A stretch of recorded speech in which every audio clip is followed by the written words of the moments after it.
So now, guys, welcome back. I told you my favorite building was the armory or the magazine. This is my least favorite building, right? And this is an anti-aircraft establishment, right? A pillbox, for lack of a better term, okay?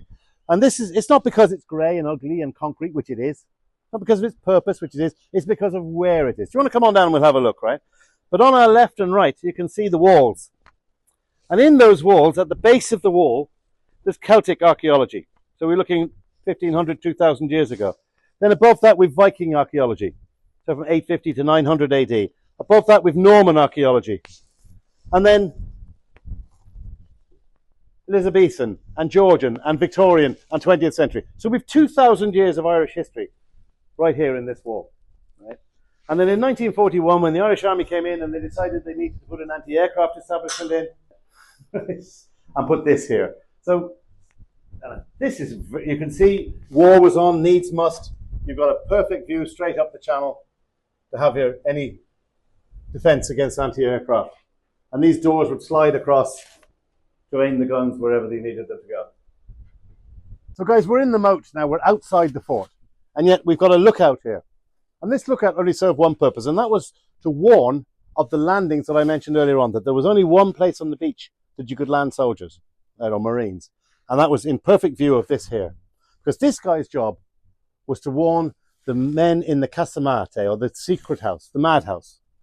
Nowadays it's called a casement. People refer to it as the Italian casamate. Secret, or is it mad? I go for mad, okay? Because 16 troops would have been selected out of the regiment on the tour of duty and posted to the secret house, right? And those guys couldn't interact with the rest of the force. Those guys couldn't go down to the pub in the local village and meet the girls or anything like that, because this, where they were working, was a secret. And spies could find out about them, and they didn't want that to happen.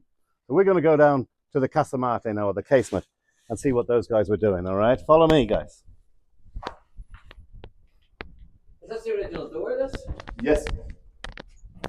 Yes.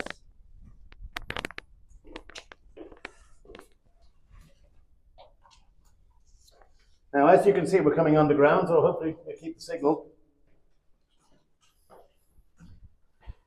And the air is just coming through the two vents here that you can see. And yet we open up into a large chamber. And a second large chamber. And if you come through and follow me in here, Carl, you think this is a nice roomy spot. 8 men will be comfortable in here. Until you realize that there's a flipping great cannon down the middle of the room. And the cannon is chained to the wall with these loops here, so that should it be fired, the recoil is managed by the chains. And there's a vent up here which would allow any smoke from the cannon to get up to escape. Because although it's nice and bright and sunny in the beautiful Duncannon beach here at the moment, these iron rails that you can see housed an iron door, an iron trapdoor, and that door closed over this window here and stayed closed at all times, because this place was secret. And its purpose was, should ships pull up here at the beach point there, where the only place they can land marines, I know I'm going on a bit the same thing, but you would then open up this vent and fire your cannon into the flank, directly into the side of them. And they didn't even know it was coming, because they didn't know this existed. If they knew this existed, they'd be able to aim cannon at it and defend against it. But that's why it had to be so secret. But this was like this. Now these concrete stanchions here held wooden pillars across them, and this is where the guys slept. And there's a table and chairs here, and room for storage. The fireplace is fake, because this is where the extract from it, because you couldn't let smoke get outside, because you couldn't let anyone know you were here. This was a secret place, and the only air vent is this here. And there's 8 of you in here and 8 of you in there, so 16 men, and that's the only air vent. Now it's not looking so nice to be living down here. Now that's why they called it the madhouse, right? Or the casamate. There's a room here that would have been used for storage, possibly a privy, not 100% sure, right? There's nothing in there now to give away its purpose. May well have just been the officer's private area. We'll talk about those in a minute. All right. Now come on in here, guys. Now, you'll recognize the design. We've got our barrel-shaped roof. Come on in.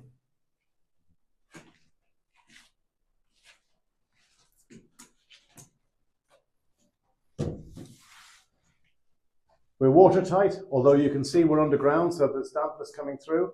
So there's copper brackets for a wood lining, and this one above my head has some of the original wood left in it. To show that, because this is the magazine. This is where the Casamate crew will have stored gunpowder and charges and so on, okay? But you'd never want to come in here with a candle, obviously. So there's two tiny little holes in the wall here. And on the far side of this wall, there's a recess in the wall, you might have noticed as we came through, where you would put a candle, and the light from that candle would come through these tiny little pinpricks, and that would be all you'd get in here. So this was not a place you wanted to spend any time, okay? But in the 1798 rebellion, there was a group of guys who cut their hair a certain way, a bit like the Peaky Blinders, right? These were called the Croppy boys. And if any Croppy boy was caught by the British, he was brought into this cell. This is called the Croppy boy cell, right? And he was left here. He was left here at night and told, you're going to be hanged in the morning. And the poor man or young boy, be 18 or 19 years of age, something like that, was left here to dwell on life, and he had no idea how long it was going to be until morning. So guys, that's just pure cruelty. It could be nothing else. It could serve no other purpose than cruelty. That was a deterrent to join the Croppy Boys in the first place, but nothing like it, right? So they were taken in the morning, rowed across the river to Geneva Barracks, where they were hanged, and then brought back here the next day and buried in the graveyard that we talked about, the Croppy Boy graveyard next door. Wow. So this is not a very pleasant place, okay? No.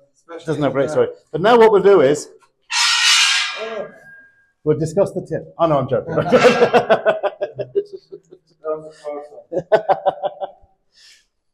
So guys, now these 16 men who are here, and maybe an officer if they've been firing cannons and things, the invading army is in the moat. They've discovered the entrance to the secret passages, there's Casamate, so we've got to escape. And the reason for this, the way to escape is up here, this stairs you were just mentioning, Mark, right? Now, these are a bit damp, so just mind yourself here. Are we okay? Can we still see? They're with Mark. Are we okay there, Mark? Yeah.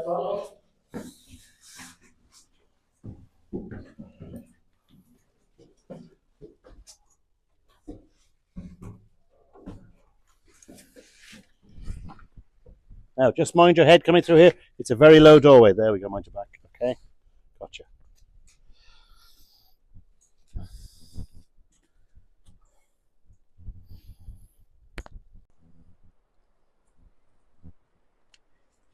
Well, hello guys, you're welcome to the channel. Thanks for joining us here in Duncannon Fort, and it was great to be shown around and to learn somewhat of the history of this tremendous place. I'd like to thank Paul. You're very welcome, our Mark. tour guide. Very welcome. Very informative. And so, why don't you get yourself down here? Duncannon Fort, you'd enjoy it. Bring the kids, and certainly Paul would be glad to show you around. Thanks for watching, and God bless. Well, hello, thank you for joining me today again on the Church History Trail. You're very welcome to the programme. We're continuing here at Duncannon Fort in County Wexford. And you can see behind me the fort here. And I'm going to give you a wee bit of information about the fort. So Duncannon Fort is a 5-star fort. And the fort is strategically positioned on a peninsula in the eastern part of the Waterford Harbour, giving access to Ireland's three sisters, the River Burrow, the River Nore, and the River Suir. So if you just want to pan up and let them see the tower there the best you can.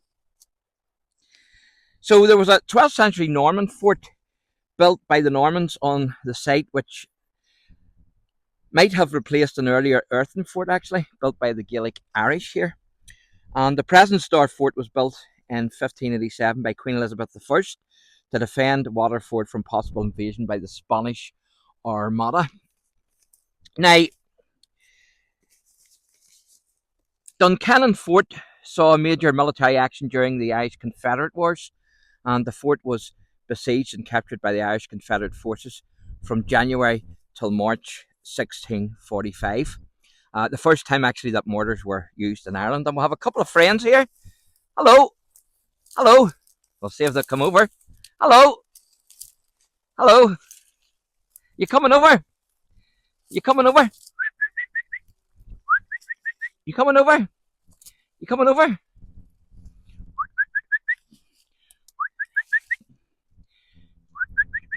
Hello. Hello. Hello. Hello. Hello. There's a couple of wee donkeys. So where we are, we're actually in the graveyard here. And there was United Irishmen who were captured and taken prisoner and put in the fort. And they were executed. And they were actually buried here in this graveyard.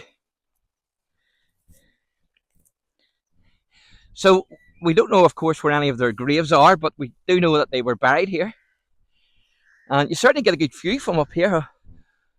So you do, no doubt about it.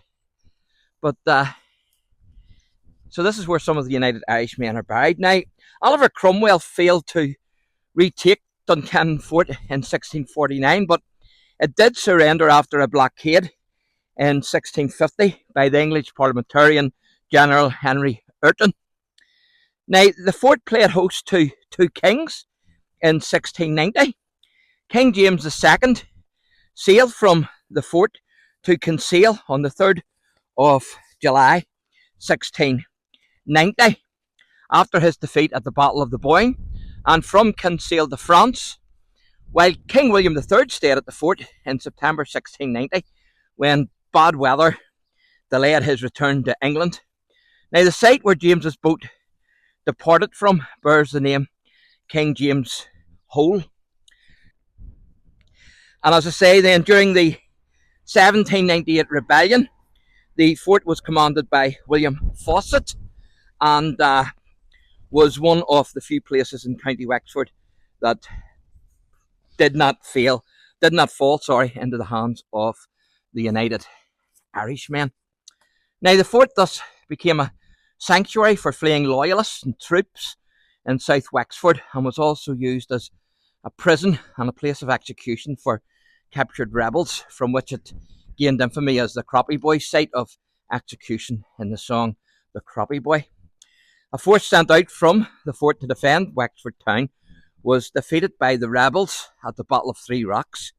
But there's also an Irish Civil War connection with the fort as well, because the fort continued to be used as a British Army fort until its handover to the Irish National Army, only to be burnt down in 1922 during the Irish Civil Wars. Now, today it's a museum, and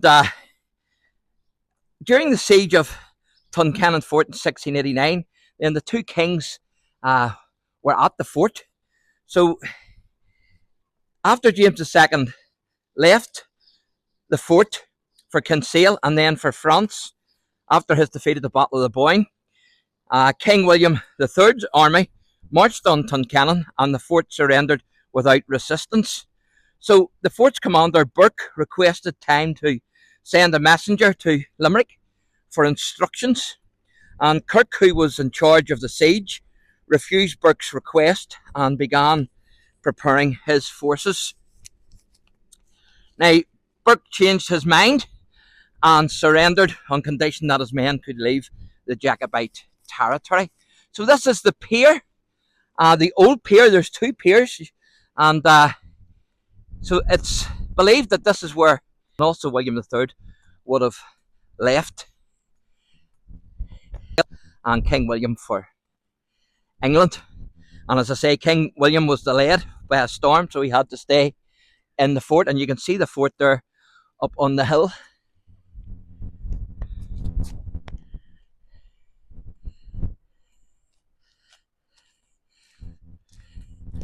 So this is the harbour. The old harbour, of course, is a newer harbour built.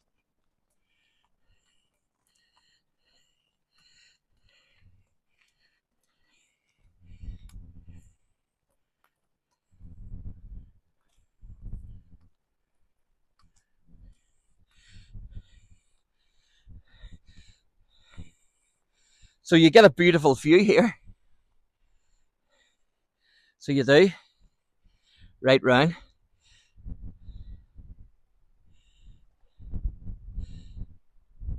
So thanks for watching, and God bless.